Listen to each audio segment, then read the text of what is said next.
Hola, mi nombre es Robert Mackenzie. Estamos reunidos para llevar a cabo la parte final de este estudio de la Universidad de Chicago. Estamos a punto de ver la primera parte de 10 programas realizados por Milton Friedman, economista con trayectoria internacional, nominado para el Premio Nobel y uno de los norteamericanos más controvertidos de nuestro tiempo. En las semanas por venir serán analizadas aquí las series realizadas por Friedman. Los famosos e influyentes personajes aquí presentes, tanto hombres como mujeres, tendrán mucho que decir acerca de los puntos de vista de Friedman referente a la sociedad en que vivimos hoy, sus fallas y enfermedades. Se han realizado estas series basadas en los puntos de vista de Friedman en cuanto a nuestra sociedad y cómo la manejamos. Muchos están en desacuerdo con sus ideas y otros son extremadamente entusiastas admiradores de estas. De una manera u otra, estoy muy ansioso de oír lo que Friedman está por decirnos.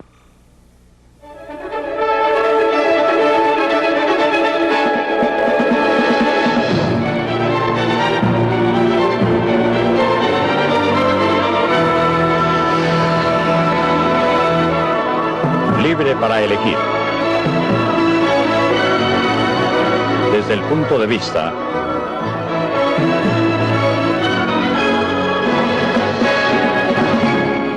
de Milton Friedman. Es una mañana preciosa en el área metropolitana de Nueva York. El poder del mercado.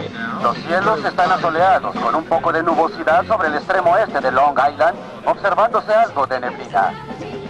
Anteriormente esto era un pantano cubierto de bosques. Los indios Canarsie que vivían aquí negociaron las 22 millas cuadradas de la empapada isla de Manhattan con los holandeses por géneros y chucherías por valor de $24. Los recién llegados fundaron una ciudad, Nueva Ámsterdam, al borde de un continente vacío. En los años siguientes se convirtió en un imán para millones de personas de a través del Atlántico. Gente que era impulsada por el miedo y la pobreza, que era atraída por la promesa de libertad y abundancia. Se dispersaron a través del continente y edificaron una nueva nación con su sudor, su esfuerzo y su visión de un futuro mejor. Por primera vez en sus vidas muchos eran verdaderamente libres para dedicarse a sus propios objetivos y esa libertad dio origen a las energías humanas que crearon los Estados Unidos. Para los inmigrantes que fueron saludados por esta estatua, América era verdaderamente una tierra de oportunidades.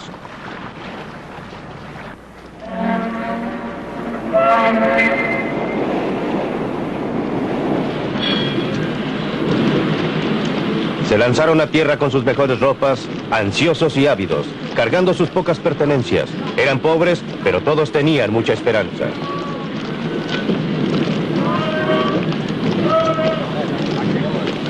Cuando llegaron encontraron, según ocurrió a mis padres, no una vida fácil, sino una vida muy dura. Pero muchos tenían amigos y parientes para ayudarles a comenzar, para ayudarles a formar un hogar, obtener un trabajo y establecerse en el nuevo país.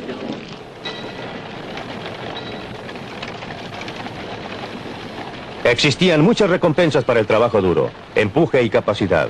La vida era dura, pero las oportunidades eran reales. Existían pocos programas de auxilio gubernamental a que recurrir y nadie los esperaba, pero también había pocas restricciones y ningún reglamento, ninguna licencia que conseguir, ningún permiso a obtener, ningún papeleo que los restringiera. En realidad encontraron un mercado libre y la mayoría de ellos florecieron aquí. Mucha gente todavía llega a los Estados Unidos impulsada por las mismas presiones y atraída por la misma promesa.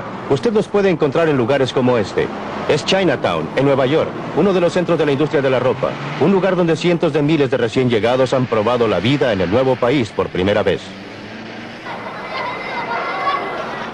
La gente que vive y trabaja aquí es igual a los primeros colonizadores. Quieren mejorar su suerte y están dispuestos a trabajar duro para lograrlo.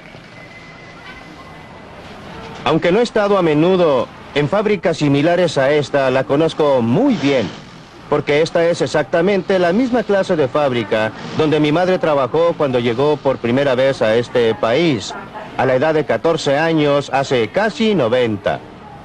Y si no hubieran existido fábricas como esta en ese momento en que ella pudo comenzar a trabajar y ganar un poco de dinero, no habría podido venir, y en caso que yo existiera, sería un ruso o un húngaro en vez de un americano. Por supuesto que ella no se quedó aquí por mucho tiempo, se quedó hasta que aprendió el idioma.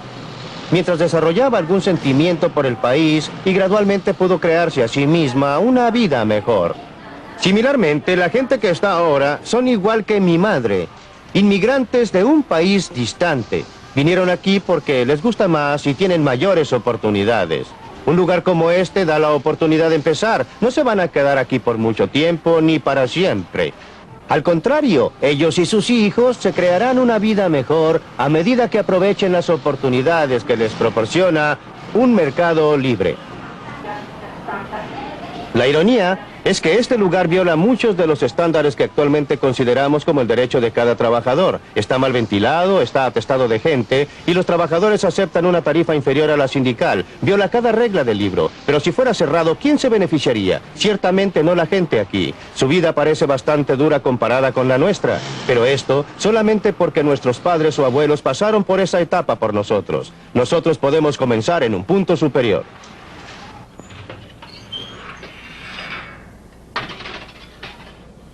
El padre de Frank Visali tenía 12 años cuando llegó solo a los Estados Unidos. Llegó de Sicilia. Eso ocurrió hace 53 años. Frank es un dentista exitoso con esposa y familia. Viven en Lexington, Massachusetts.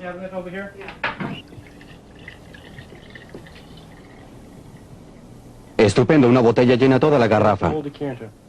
No existe duda en la mente de Frank lo que la libertad combinada con la oportunidad significó para su padre y luego para él, o lo que pensarían sus abuelos si pudieran ver cómo él vive ahora. Ellos no creerían lo que pueden ver. Que una persona puede emigrar de una pequeña isla y tener tanto éxito fuera de su país, ya que ellos estaban principalmente dedicados al campo, trabajando allí como labriegos. Mi padre vino acá, logró algún éxito y luego trató de construir una estructura familiar. Todo lo que él hizo fue para su familia, fue para una mejor vida para su familia. Y siempre puedo recordar que me decía lo que usted sabe. Lo principal en la vida es obtener una educación, llegar a ser un profesional. Joanny, por favor, no comas eso con las manos. La familia Visali, como todos nosotros que actualmente vivimos en los Estados Unidos, debe mucho al clima de libertad que heredamos de los fundadores de nuestro país. Un clima que concedió amplios límites a los pobres de otros países que vinieron aquí y fueron capaces de crear vidas mejores para ellos y sus niños. ¿Ustedes, niñas, van a querer esto? ¿Tú, Chris? Yo sé que no quieres la crema batida. Pero en los últimos 50 años, hemos estado despilfarrando esa herencia al permitir al gobierno que controle más y más nuestras vidas, en vez de basarnos en nosotros mismos. Debemos redescubrir las viejas verdades que los inmigrantes conocían instintivamente, lo que es la libertad económica y el papel que juega para preservar la libertad personal.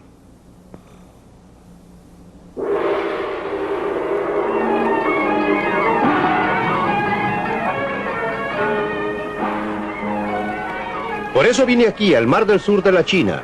Es un lugar donde existe un experimento casi de laboratorio respecto a lo que ocurre cuando el gobierno se limita a sus propias funciones y da libertad a la gente para que trate de obtener sus propios objetivos. Si usted quiere ver cómo el mercado libre realmente trabaja, debe venir a este lugar. Hong Kong, un lugar que carece casi totalmente de recursos naturales. Casi lo único que se puede nombrar es un gran puerto, pero la ausencia de recursos naturales no ha impedido un rápido desarrollo económico.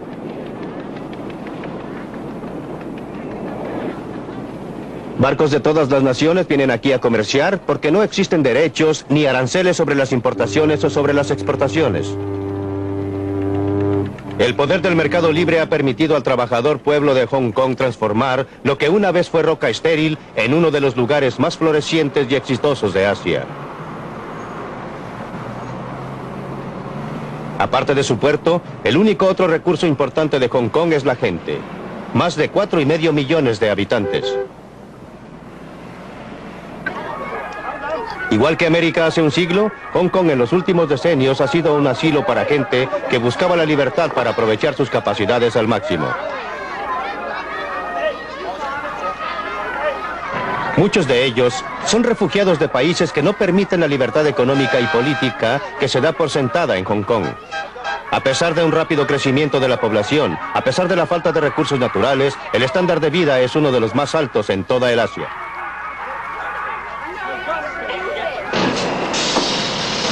La gente trabaja duro, pero el éxito de Hong Kong no está basado en la explotación de los trabajadores. Los salarios en Hong Kong se han cuadruplicado a partir de la guerra, y esto es después de considerar la inflación.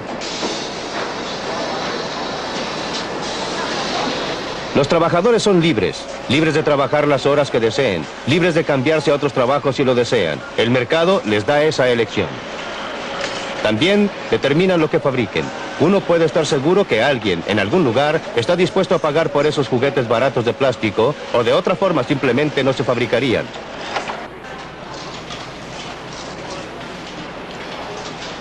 La competencia de lugares tales como Corea del Sur y Taiwán ha hecho que los productos baratos sean menos rentables, y por eso, los hombres de negocios de Hong Kong se han estado adaptando.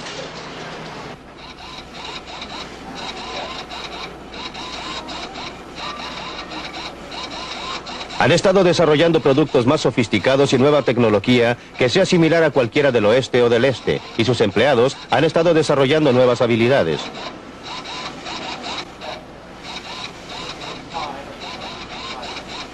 Hong Kong no se detiene jamás. Siempre hay algún negocio que hacer, alguna oportunidad que debe ser aprovechada. Por mucho tiempo ha sido un centro de turismo y el paraíso del comprador, y actualmente es uno de los centros comerciales del este. Es la gente común de Hong Kong la que se beneficia de todo ese esfuerzo y empresas.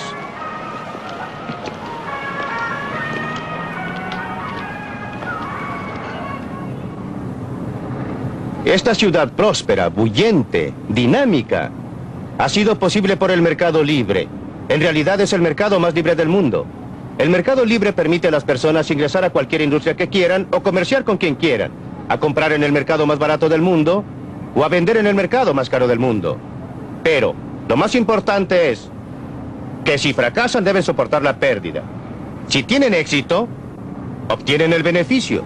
Y esta atmósfera de incentivos es la que las ha inducido a trabajar, a adaptarse, a ahorrar, a producir un milagro. Este milagro no ha sido logrado por acción gubernativa, por alguien que está sentado en uno de esos altos edificios diciéndole a la gente lo que debe hacer. Ha sido logrado permitiendo que el mercado trabaje.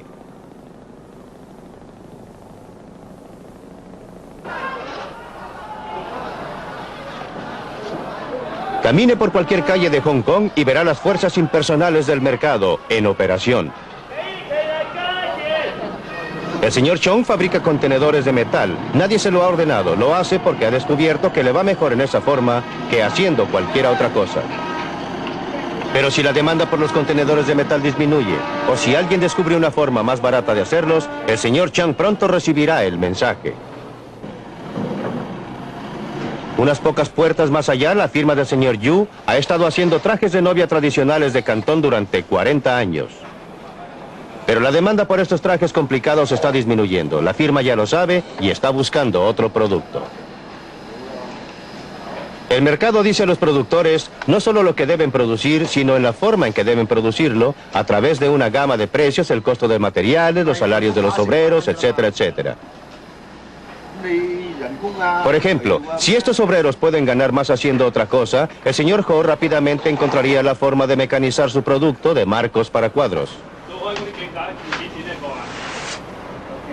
Dentro de esta tienda china de medicinas se está desarrollando una transacción del mercado. La confianza del cliente en que esta prueba que parece dolorosa le ayudará no se basa en ningún certificado oficial de la capacidad del osteólogo. Viene de la experiencia propia o de sus amigos. A su vez, el médico lo trata no porque le haya sido ordenado, sino porque será pagado. La transacción es voluntaria, y así ambas partes deben esperar beneficiarse o de otra forma no tendría lugar.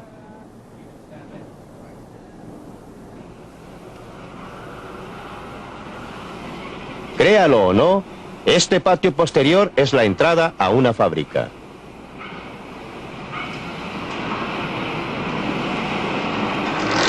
Los obreros que aparecen aquí están entre algunos de los mejores pagados de Hong Kong. Hace calor, está húmedo y hay mucho ruido. Los obreros son altamente capacitados y por eso perciben salarios altos. Podrían convencer a su empleador que mejore las condiciones laborales ofreciendo trabajar por menos. pero prefieren aceptarlas, obtener los sueldos altos y gastarlos a su gusto. Esa es su elección. La mejor declaración conocida de los principios de un mercado libre, la clase de mercado libre que opera en Hong Kong, fue escrita al otro lado del mundo.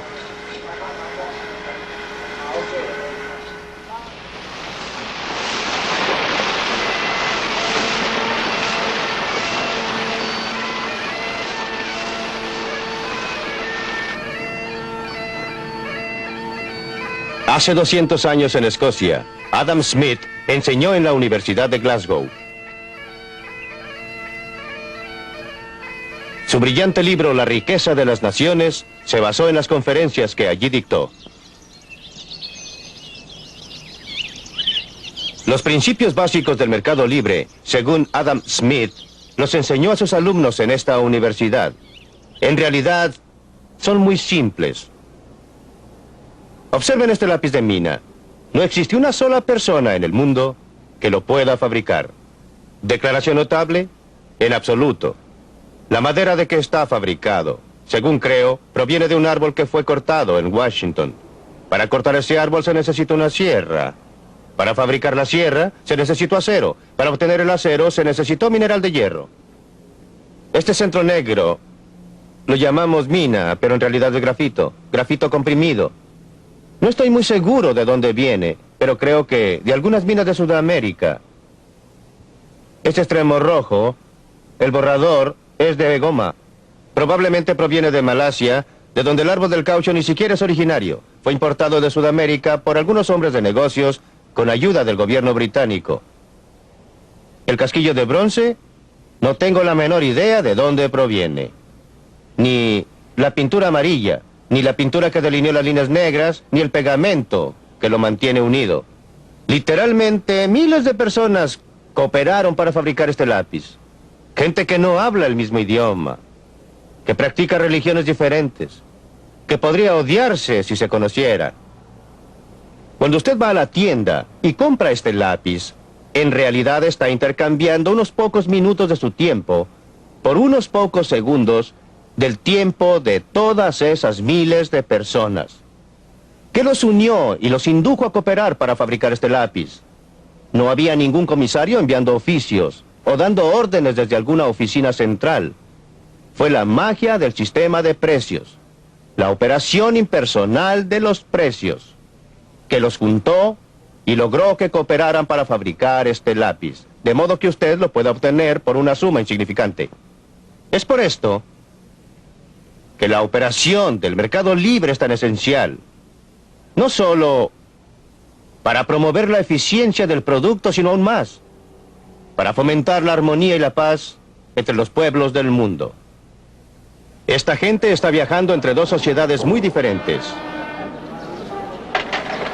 Este es Lo U, el punto fronterizo oficial entre China y Hong Kong. Existe una cantidad considerable de tráfico en esta frontera. La gente la atraviesa con un poco de más libertad que anteriormente. Mucha gente de Hong Kong comercia en la China y el mercado ha ayudado a unir a los dos países más estrechamente. Pero las barreras entre ellos son aún muy reales. A este lado de la frontera, la gente es libre no solo en el mercado, sino con respecto a toda su vida. Tienen libertad para hacer lo que quieran, para escribir lo que quieran, para actuar según les agrade. Esto no sucede allá. Por eso la gente de la China que no puede obtener permiso de salida, llega a extremos peligrosos para escapar. Arriesgan sus vidas. Muchos pierden sus vidas, pero eso no impide que otros lo sigan. Algunos son atraídos por el estándar de vida material más alto de Hong Kong, pero aún más por el natural deseo humano de ser libres. La gente que obtiene permiso oficial para abandonar la China es muy afortunada. Podrán gozar de los beneficios de la libertad económica que encontrarán en Hong Kong. Pero lo que es más importante, eso les dará una libertad más amplia. La libertad humana y política nunca ha existido y no puede existir sin una gran medida de libertad económica. Aquellos de entre nosotros que hemos tenido la suerte de haber nacido en una sociedad libre, tendemos a tomar la libertad, a considerarla como el estado natural de la humanidad. No lo es. Es una cosa singular y preciosa. La mayoría de la gente a través de la historia, la mayoría de la gente actualmente, ha vivido bajo condiciones de tiranía y miseria, no de libertad y prosperidad. La demostración más clara de lo mucho que la gente aprecia la libertad es la forma en que votan con sus pies, cuando no tienen otra forma de votar.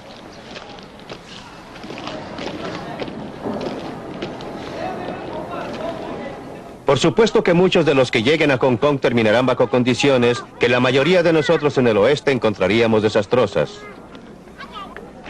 Hong Kong está muy lejos de la utopía. Tiene sus barrios bajos, su crimen, su gente desesperadamente pobre.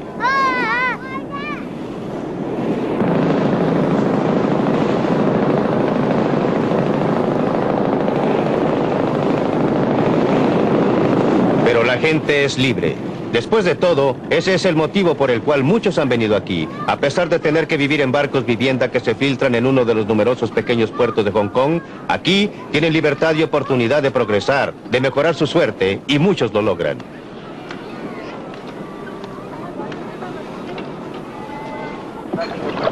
Es cierto que existe una pobreza espantosa en Hong Kong, pero la situación de la gente está mejorando. Están mucho mejor ahora que cuando recién llegaron atravesando la frontera con la China. Y esa pobreza, tan tremenda para nosotros porque estamos acostumbrados a estándares de vida mucho más altos, no es pobreza en opinión de la mayoría de los pueblos del mundo. Es una pobreza a la cual aspiran, un estado de cosas que desearían lograr.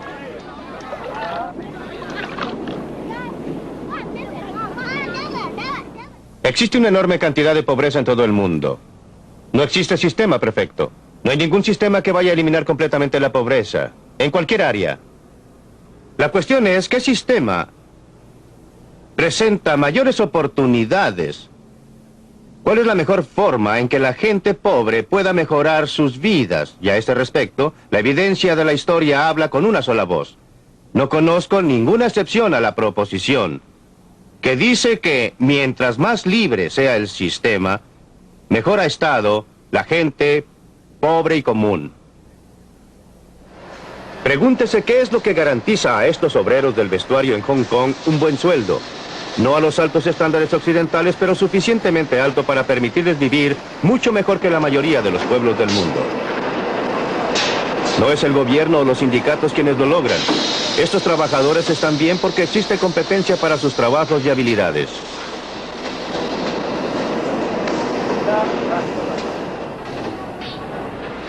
Cuando un hombre de negocios tiene problemas, un mercado amenaza con desaparecer o se presenta un nuevo competidor y hay dos cosas que se pueden hacer. Puede dirigirse al gobierno pidiendo un arancel o una cuota o alguna otra restricción a la competencia o puede ajustarse y adaptarse. En Hong Kong la primera opción está cerrada. Hong Kong depende demasiado del comercio exterior y el gobierno simplemente ha debido adoptar una política sana de no interferencia. Esto es duro para algunos individuos, pero extremadamente sano para la sociedad en conjunto. Solo los hombres de negocios, que pueden adaptarse, que son flexibles y ajustables, sobreviven y crean buenas oportunidades de empleo para el resto. La ausencia total de aranceles o cualquier otra restricción al comercio es uno de los principales motivos porque Hong Kong ha podido proporcionar un estándar de vida que crece rápidamente. Aún la China comunista reconoce el éxito de Hong Kong. Se ha instalado aquí y ahora acepta el símbolo universal del capitalismo. El Banco de China, el banco oficial de la China comunista, es el mayor banco de Hong Kong. No hay duda que la China comunista reconoce el poder del mercado. En todo esto, el gobierno de Hong Kong ha tenido un rol importante, no solo por lo que ha hecho, sino por lo que ha dejado de hacer. Ha asegurado que se cumpla con las leyes y los contratos. Ha proporcionado las condiciones para que pueda operar un mercado libre. Pero lo que es más importante, no ha tratado de dirigir las actividades económicas de la colonia.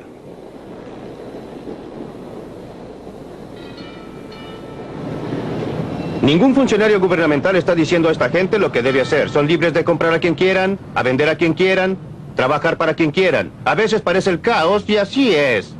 Pero por debajo está altamente organizado por las fuerzas impersonales de un mercado libre.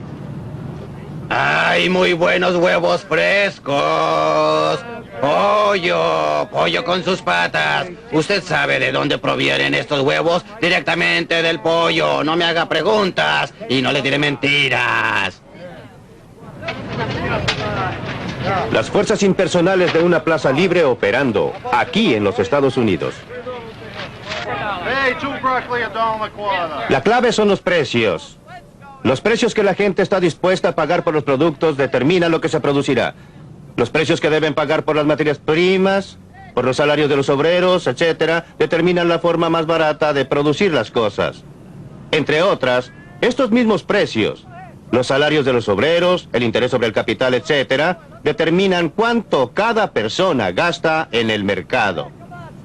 Es tentador tratar de separar esta función final de los precios de las otras dos. Pensar que en una forma u otra se pueden usar los precios para transmitir la información respecto a lo que debe ser producido y cómo debe ser producido, sin usar estos precios para determinar lo que obtiene cada persona. En realidad, la actividad del gobierno durante los últimos decenios ha estado dedicada casi exclusivamente a esto. Si lo que la gente obtiene no va a ser determinada por lo que produce, y cómo lo produce, y con cuánto éxito trabaja, ¿qué incentivo existe para que actúen de acuerdo con la información que es transmitida? Existe una sola alternativa, la fuerza. Algunas personas que digan a otras lo que deben hacer. Vengan aquí. ¿Qué va a llevar? Dígame, Tenemos ¿qué va a llevar? perejil a 30 centavos. Aproxímense. Aquí Aproxímense a comprar. Llévele aquí. Esto está más fresco. Llévelo. Está más fresco. ¡Dos brócolis por $1.50! ¿Cuánto le voy a dar? Por Dios, mire lo que tengo. Tomates verdaderamente buenos, muy ricos. Venga y pruebe uno. ¿Qué le voy a hacer? Uno de estos tomates, no se arrepentirá. Usted come gratis aquí. Vamos, coma. No le cobramos. Almuerce gratis. Pruebe estos ricos tomates. Pruébelos. Pruebe Ya estos sé tomates, lo que voy a señor. hacer. El principio fundamental de una sociedad libre es la cooperación voluntaria. El mercado económico, comprando y vendiendo, es un ejemplo, pero la cooperación voluntaria es mucho más amplia que esto. He aquí un ejemplo que a primera vista parece lo más lejano posible: el idioma que hablamos. Las palabras que usamos, la estructura compleja de nuestra gramática, ninguna oficina gubernamental la diseñó. Se originó en la interacción voluntaria de gente que quería comunicarse entre sí. O considere algunas de las grandes conquistas científicas de nuestra era, como los descubrimientos de un Einstein o Newton, los inventos de Thomas Alva Edison o Alexander Graham Bell, o considere aún las grandes actividades caritativas de Florence Nightingale o Andrew Carnegie. Esto no fue efectuado cumpliendo con las órdenes del gobierno. Fueron hechos por individuos que estaban interesados en lo que hacían, desarrollaban sus propios intereses y cooperaban entre sí. Esta clase de cooperación voluntaria está tan asentada en la estructura de nuestra sociedad que tenemos que considerarla natural. Pero el total de nuestra civilización occidental es la consecuencia involuntaria de esta clase de cooperación voluntaria, de gente que coopera entre sí para desarrollar sus propios intereses, pero que al hacerlo edificó una gran sociedad.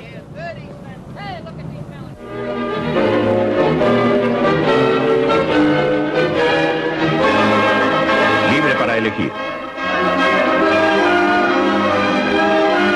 En la Biblioteca Hunter de la Universidad de Chicago están nuestros invitados que esperan la oportunidad de mostrarnos sus puntos de vista. Empecemos. Me pareció que estaba diciendo que la edad dorada de América, cuando realmente era una tierra de oportunidades, fue a fines del siglo XIX a comienzos del siglo XX, cuando no existían reglamentos, permisos o papeleo. Yo alegaría que el gobierno tuvo un rol decisivo en una enorme concesión a los ferrocarriles para crear una economía capitalista norteamericana.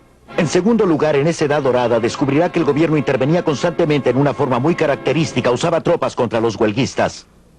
La historia laboral norteamericana ha sido la lucha de clases más violenta y sangrienta del mundo. Y hasta 1932, el gobierno, las leyes, los tribunales, la sociedad, siempre estaban de parte de los negocios contra los trabajadores. Por consiguiente, alegaría que tanto económicamente y en términos de reprimir los intentos de la gente para hacer valer sus derechos, nuestro gobierno antes del aparecimiento del Estado previsor en este país más o menos pertenecía a los negocios. Milton Friedman. Michael Harrington está viendo el agujero en la puerta del granero y no está mirando a dicha puerta. Resulta que durante todo ese periodo el gobierno en realidad intervenía de tiempo en tiempo y generalmente para hacer daño. Estoy de acuerdo con él que la intervención del gobierno principalmente no era buena en los aranceles, por ejemplo. Por otra parte, durante todo ese periodo los gastos gubernamentales, los gastos federales, los gastos del gobierno central nunca fueron superiores al 3% de la renta nacional. Eran triviales. Las concesiones de tierra a los ferrocarriles fueron un factor de menor importancia y yo no los apruebo. No estoy diciendo que fueran buenos, pero eran un factor muy insignificante. Hay que tener un sentido de las proporciones y esto se refiere a toda la discusión. No soy un anarquista. No propicio la eliminación del gobierno. Creo que necesitamos un gobierno, pero un gobierno que establezca un marco y reglas bajo las cuales los individuos, trabajando en pos de sus propios objetivos, puedan trabajar juntos y cooperar entre sí, y trabajen y cooperen, pero no solo en lo económico. Quiero llevarlo a esa teoría de que estábamos mejor, menos regulados a fines del siglo XIX y comienzos del XX porque, recuerde, la analogía del taller donde se imponía un trabajo excesivo proviene de allí cuando no existía ningún intento de restringir las horas de trabajo o regular las condiciones laborales. Pues bien, ¿acepta usted esta visión de ese periodo? Creo que es necesario contrastar lo que ha ocurrido en el intertanto. No veo cómo podamos hablar de eso sin compararlo con el periodo de interinato. Usted habló respecto al hecho de que durante los últimos 50 años hemos dilapidado parte de nuestra herencia de libertad. Y creo que durante los últimos 50 años hemos conseguido una mayor libertad. Casi durante la mitad de ese tiempo trabajé para una de las compañías industriales mayores del mundo, la DuPont Company. Así pude involucrarme en el lanzamiento de nuevas empresas y llegué a conocer bien al sistema de libre empresa, al cual respeto mucho. Pero durante ese periodo, y especialmente durante los últimos años en que he estado más involucrado con el gobierno y asuntos ambientales, me he convencido de que nuestra libertad mejoró cuando se permitió que la gente pudiera actuar libremente en el mercado. Libertad para votar con sus dólares en el mercado, libertad para votar con sus boletas en el lugar de la votación, y libertad para imponer algunas restricciones a los excesos del mercado, especialmente cuando uno está preocupado de cosas tales como el impacto a largo plazo sobre nuestra salud de la contaminación de nuestro medio ambiente, la introducción de materiales carcinógenos o la radiación de nuestra gente con productos nucleares. ¿Qué hay respecto a poner restricciones a los excesos del gobierno? ¿No se ha convertido eso en un problema cada vez más serio? ¿Cómo puede ser que un gobierno del pueblo supuestamente haga cosas que una fracción muy grande de la población en realidad prefiere que no se hagan, tales como cobrarles impuestos excesivos, regirlos demasiado y sobreregularlos? Creo que nuevamente usted está mirando a un lado y no al otro, aunque estoy de acuerdo en ver lo que sucedió en el intertanto. ¿Estamos mejor que hace 50 años? Jamás lo negaría. Pero estamos parados sobre los hombros de la gente que vivió antes de nosotros y debemos observar lo mucho que lograron desde su punto de partida. Ese fue el periodo en que tuvimos el tremendo influjo de inmigrantes del exterior, millones y millones y millones de ellos, cuando abrimos un nuevo continente, cuando teníamos logros. Milton, usted dice, sin embargo, que existe algún sentido en que preferiría volver a esas circunstancias donde no existía ninguna regulación del trabajo de la fábrica, ningún horario, ninguna limitación de horas trabajadas. ¿Quiere volver a eso o dice que era un escalón de donde estamos ahora? Depende de lo que usted entienda por circunstancias. No quiero tener que volver a usar un coche de caballos en vez de un automóvil. Pero prefiero volver a las clases de reglamentos gubernamentales o a la ausencia de reglamentos. El mayor grado de libertad que se concedía a los individuos para desarrollar una u otra actividad que existía entonces en vez de lo que existe ahora. Creo que en realidad nuestros jefes industriales han sido arrastrados hacia el futuro gritando. Resistieron las leyes sobre el trabajo infantil, resistieron la previsión social, los sindicatos y ahora el movimiento ambiental. Una vez que el gobierno los forzó a prestarle atención por la votación de la gente en la cabina o lugar de votación, entonces los jefes industriales, los jefes comerciales, prestaron atención a estas reglas y en la mayoría de los casos las han cumplido muy bien. Perdóneme. Bob Galvin, díganos, ¿es justa esa declaración? Quizás los industriales tienen una visión más clara de la historia y sus expectativas. El bien más precioso que poseemos es la libertad.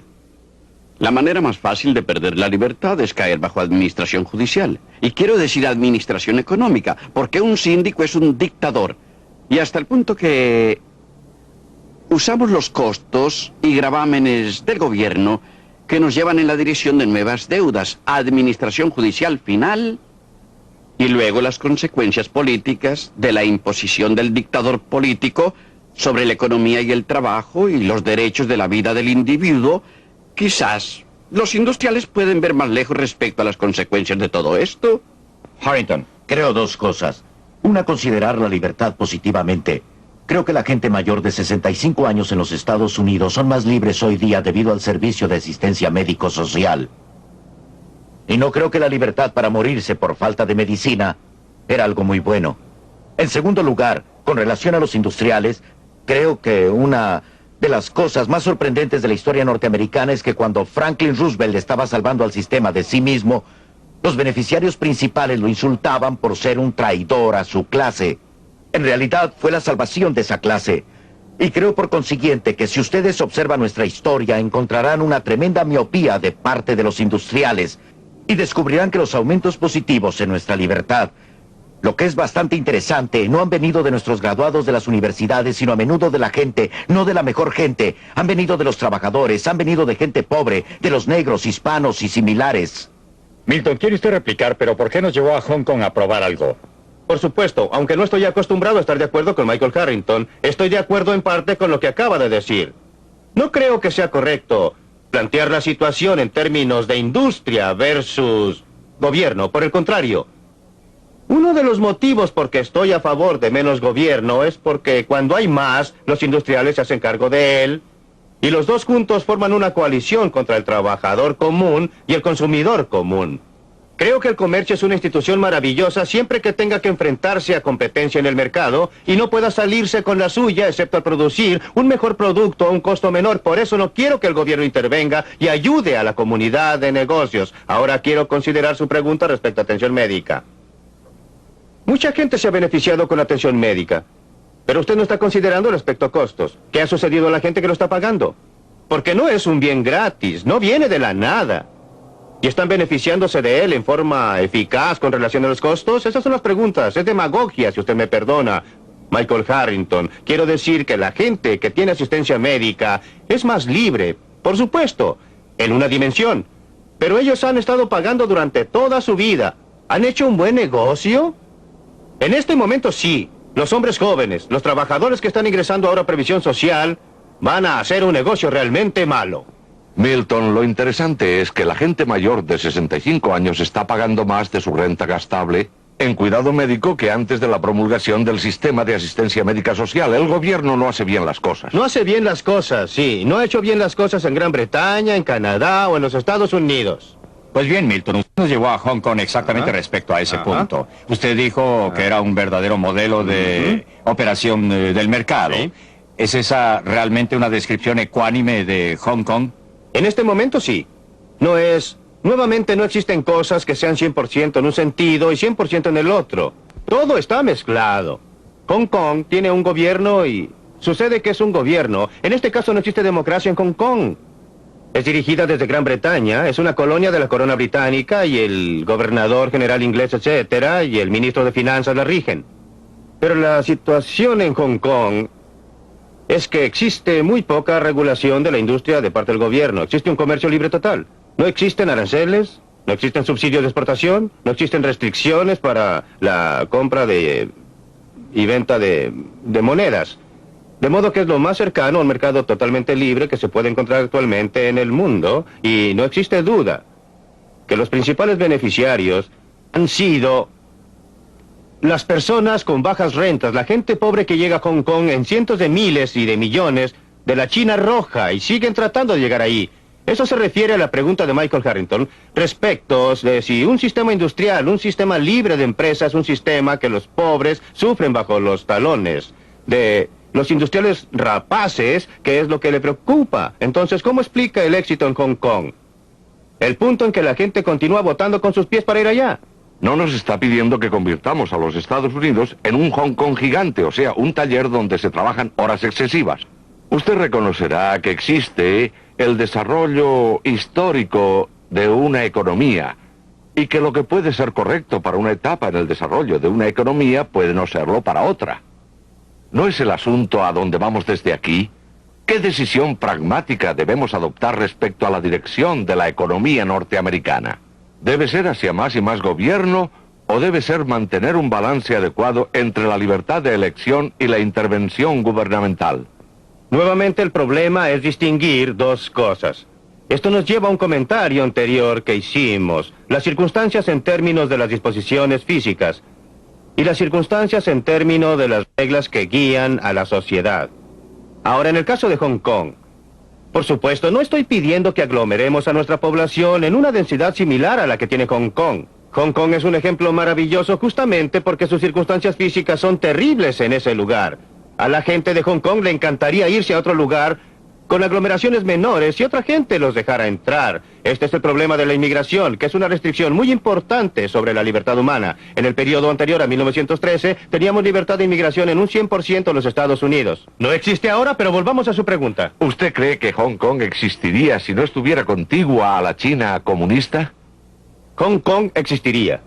Es muy dudoso que tendría las políticas que tiene ahora si no estuviera contigua a la China comunista. Pues bien, para contestar a su pregunta directamente, sí. Estoy a favor de que los Estados Unidos tengan, no las circunstancias físicas, pero las políticas que ha tenido Hong Kong de cero aranceles, comercio totalmente libre, ninguna restricción en las exportaciones, ninguna restricción en las transacciones monetarias. Un grado mucho mayor, un grado mucho menor de regulación gubernamental. Yo estoy de acuerdo con lo que Russell Peterson dijo antes, que existen efectos de terceros. Hay cosas tales como la contaminación. La cuestión es si las estamos manejando y no lo creo. Quiero que Bob participe en esto. Bob, respecto al comienzo de la agenda de Milton, ningún arancel, por ejemplo, ninguna restricción, ninguna cuota. Ahora bien, los negocios, los grandes negocios, ¿aceptarán esa clase de política? Creo que las grandes empresas y todas las empresas podrían aplicar esa clase de política si encontramos el factor apropiado de equilibrio. Pues en el resto del comercio mundial, cuando negociamos fuera de nuestras fronteras y a medida que otros llegan, debemos comerciar con instituciones socializadas.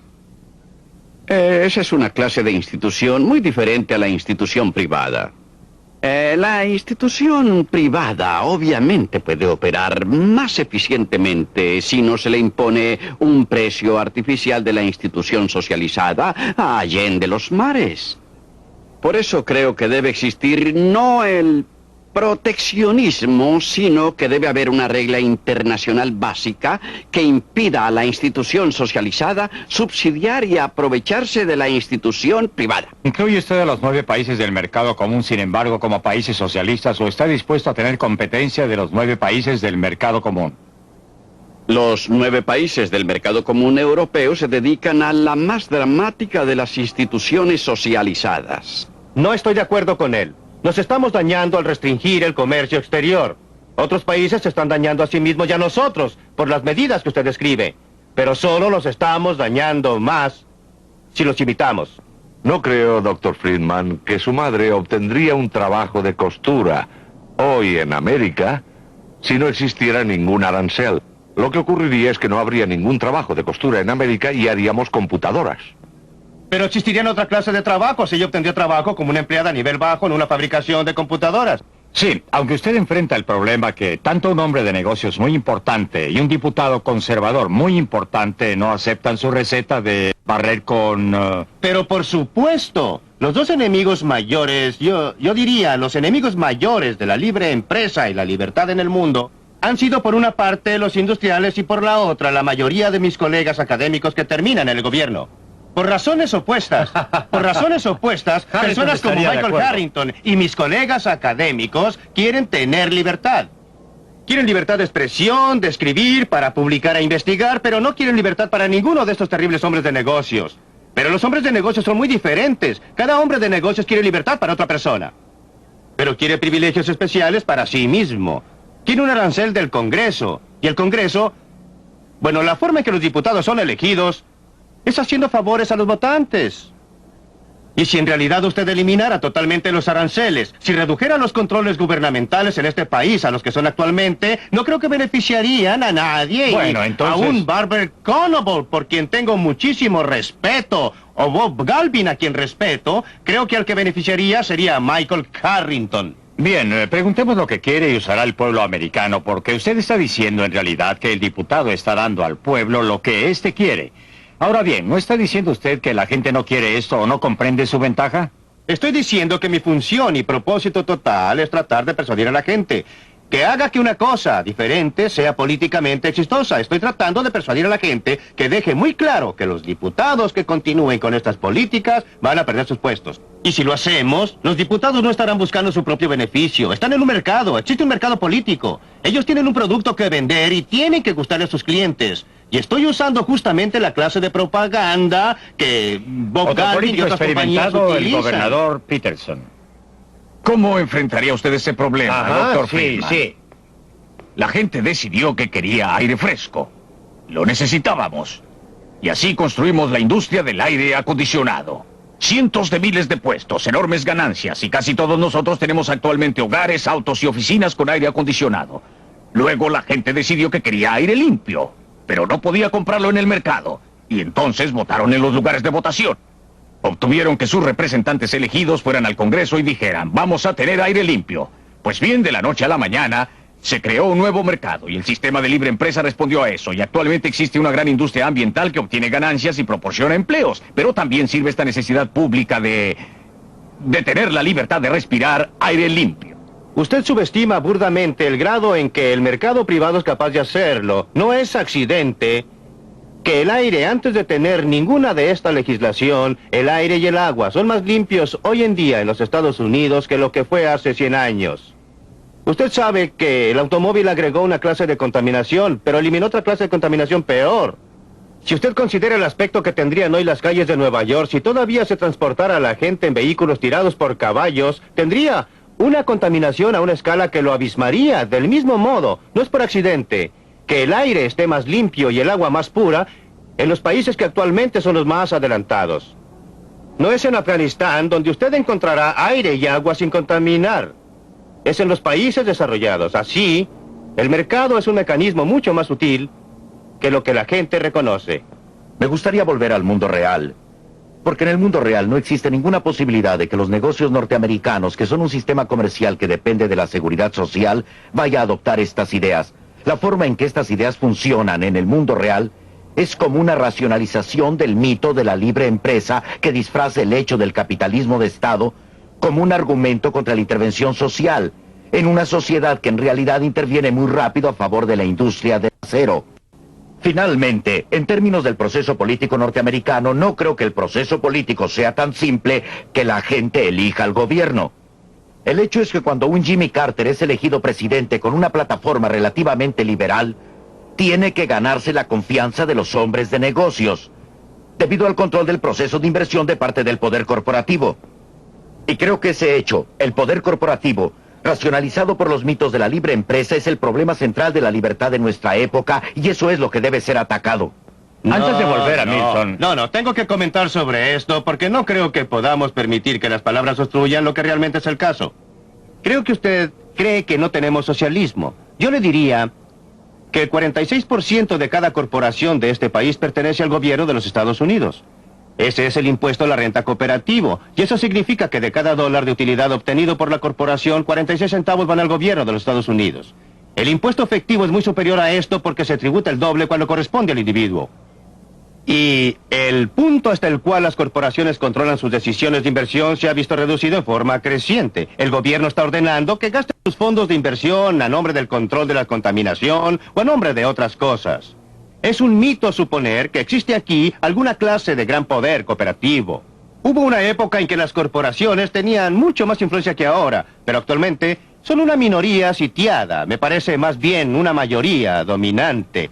Me gustaría que los otros participaran en esto por un momento. ¿Cuál es el proceso para ustedes que quieren alejar al Estado o reducir la influencia gubernamental en la operación de la economía? Antes de dejar a Milton comentar al respecto, ¿qué haría usted como político activo, como otro político y como hombre de negocios? Personalmente creo que debemos controlar el crecimiento del gobierno en el futuro, poniendo un límite en los desembolsos del gobierno.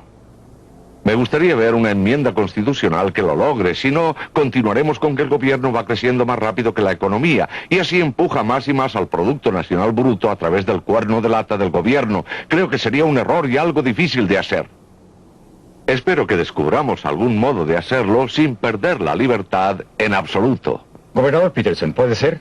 Creo que avanzaremos sustancialmente fomentando nuestra sociedad pluralista, estimulando y educando a más gente para que piense en forma global. Creo que uno de los grandes problemas de nuestro mundo es que los jefes del gobierno y la industria tienen poca visión. No miran el impacto a largo plazo de sus decisiones. Y en una democracia como la nuestra, la gente tiene el poder, igual como lo dicen los libros de estudio. Y si logra este entendimiento y conocimiento mayor, se va a preocupar de que los intereses especiales que eligieron a los funcionarios estén a tono, sean reelegidos. Y ellos observarán los puntos de vista a largo plazo, igual que la ciudadanía. Por eso estoy totalmente a favor de un impulso total para obtener esta libertad para votar en el lugar de votación, agregada a la libertad del mercado, porque es esta una combinación potente. Pero votar en el lugar de votación es una clase de libertad muy diferente a votar en el mercado. Cuando usted vota en el lugar de votación, es importante, pero es muy diferente. Cuando usted vota por un programa. Y si está en minoría, pierde. No obtiene lo que quiere. Cuando usted vota en el mercado, cada persona obtiene lo que quiere. Si usted vota, digamos, por... yo voto por una corbata verde y obtengo una corbata verde. Usted vota por una corbata azul, obtiene una corbata azul. En la cabina de votación, si el 60% de nosotros vota por una corbata verde, usted tiene que usar una corbata verde. Pero el 40% puede tratar de influenciar la toma de decisiones por su cuenta. Sí, puede tratar de influenciar, claro, pero es un mecanismo muy diferente y menos eficiente para obtener el mismo rendimiento, los mismos resultados, de acuerdo con el gusto y preferencias personales. No importa qué auto compre, obtendrá aire sucio. Hay gente buena que corre con esta sociedad y la mayoría de la gente de que estamos hablando trabaja en algún lugar y sabe que su compañía está haciendo algo bastante bueno o está tratando de hacer algo bastante bueno.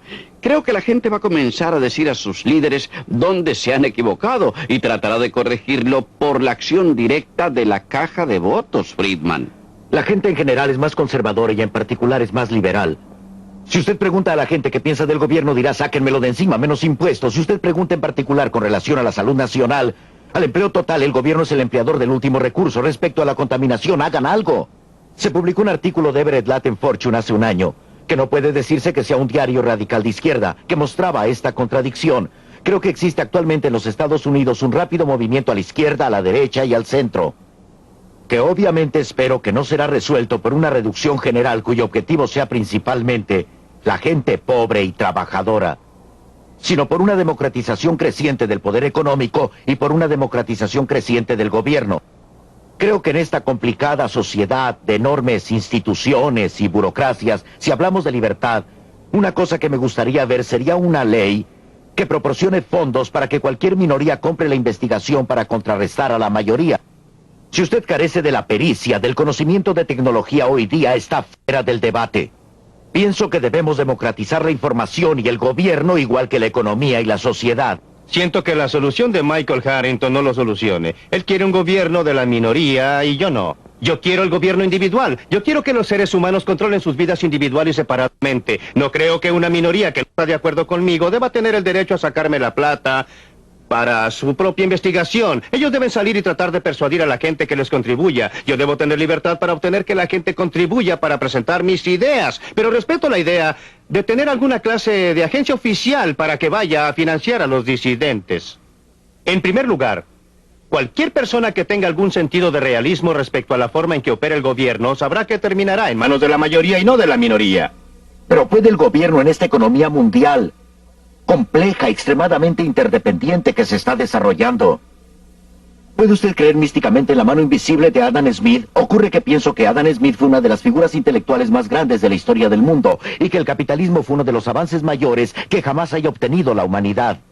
Pero precisamente porque lo pongo en un contexto histórico, el capitalismo, según pronosticó un amigo mío que se llamaba Karl Marx hace algún tiempo, ha desarrollado tremendas tendencias hacia el monopolio, concentración, corporaciones multinacionales, abastecimientos de dinero no controlados ya por el Federal Reserve Bank o aún el presidente de los Estados Unidos. Y pensar que usted puede responder a este medio radicalmente nuevo con una solución del siglo XVIII. Creo realmente que corresponde a un ejercicio intelectual cuyo efecto práctico y político es racionalizar el poder conservador en América. Esto es un mito completo, que el progreso de un país desarrollado interiormente en un mundo más complicado necesita la intervención gubernamental. La intervención gubernamental no ha crecido en aquellas áreas que se derivan de la total interdependencia del mundo. ¿Dónde crece? Al tomar el dinero de algunas personas y darlo a otras. Doctor Friedman, todo lo que tengo que decir es que el gobierno tiene que vivir en el siglo XX. Por supuesto. Mucho menos que en el XIX o en el XVIII. Sí, pero nuevamente... Y tomar a la sociedad como es hoy en día. En realidad lo y hacemos. Entonces construir sobre eso.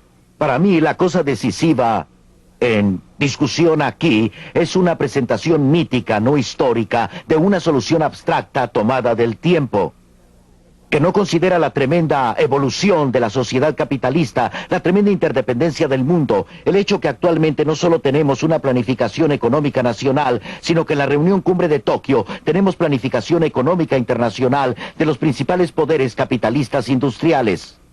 Y bajo estas circunstancias, tomando en cuenta el enorme logro de Adam Smith y el de la sociedad capitalista, bajo esta situación histórica radicalmente cambiada, proponer estas soluciones clásicas, me parece que es proponer algo no serio, que sin embargo funciona para racionalizar el poder corporativo económico y político conservador.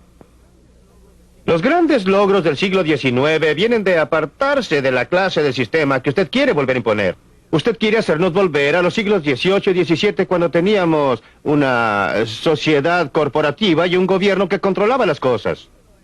El asunto no es si lo que alguien está proponiendo corresponde al siglo XX o XIX o XVIII. El asunto es qué es lo correcto en hacer, cuál es la mejor forma, en qué podemos ampliar nuestras oportunidades, conservar nuestra libertad, mantener nuestra prosperidad. Me parece que la clase de solución que usted propone involucra más de lo mismo, más de las medidas que han fallado una y otra vez en lograr los objetivos. Dejaremos el debate hasta aquí y esperamos que se unan a nosotros la próxima edición de Libre para Elegir.